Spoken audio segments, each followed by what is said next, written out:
সম্মানিত দিনী ভাই বোন, বলছিলাম রাসূল সাল্লাল্লাহু আলাইহি ওয়াসাল্লাম বলছেন নেশাদার দ্রব্য পান করে যারা তারা জান্নাতে যাবে না। রাসূল সাল্লাল্লাহু আলাইহি ওয়াসাল্লাম বলেন সালাসাতুন লা তাদখুলুল জান্নাহ, তিন শ্রেণীর মানুষ জান্নাতে যাবে না। এক, আদাইস আল্লাযী ইয়াকুরু ফি আহলি আল খাবাসা, যে তার বাড়িতে বেহায়ার সুযোগ দিয়েছে সে জান্নাতে যাবে না।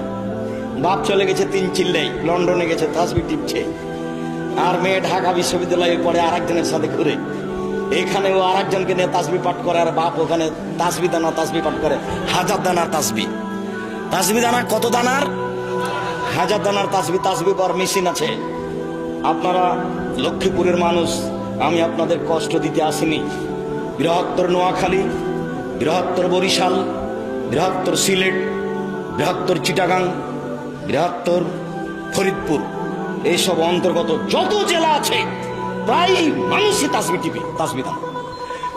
আব্দুর রাজ্জাক সাহেব উত্তরবঙ্গে টিপে না, কম। আমি বলি না যে টিপে না, আমি বলছি সেটা কি কম। কিসে তাসবিহ গণনা করতে হবে? আঙ্গুলে। কিছু হলেও তো হক পথে এসেছেন, জাযাকুমুল্লাহ খাইর। কিছু হলেও তো লক্ষ্মীপুরের মানুষ হক পথে এসেছেন, জাযাকুমুল্লাহ খাইর। মানুষকে কোনোদিন তাসবিহ দানা তাসবিহ গণনা করতে বলবেন না। কেন? তাসবিহ তার পক্ষে কথা বলবে। কয়েকটা জিনিস বিচারের মাঠে পক্ষে কথা বলবে, তার একটা হলো আঙ্গুল। যে আঙ্গুলে তাসবিহ গণনা করেছেন, আঙ্গুল বলবে আল্লাহ তুমি আগে জান্নাতে দিয়ে দাও।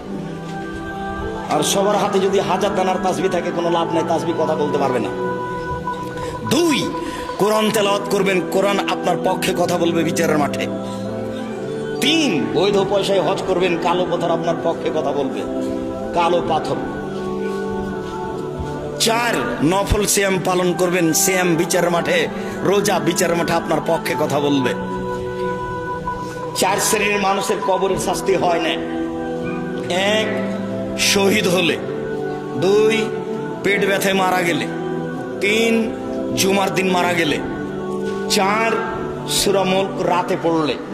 4টার সমন্বয়ে শুধু একটাই সহজ, বাকিগুলো একটাও সহজ না। শহীদ কঠিন, খুব ভারী। কবে শহীদ, কে শহীদ? 2, পেট ব্যথা। কোন পেট ব্যথা যে মারা গেলাম, জান্নাতে কবরের শাস্তি মাফ হবে কিনা বলা যায় না। 3, জুমার দিন। জুমার দিন মরণ হবে কিনা তা বলতে পারছি না। 4, সূরা মুলক। সবাই পারে। সূরা মুলক ঘুমানোর সময়তে পড়বেন, সবাই পারে।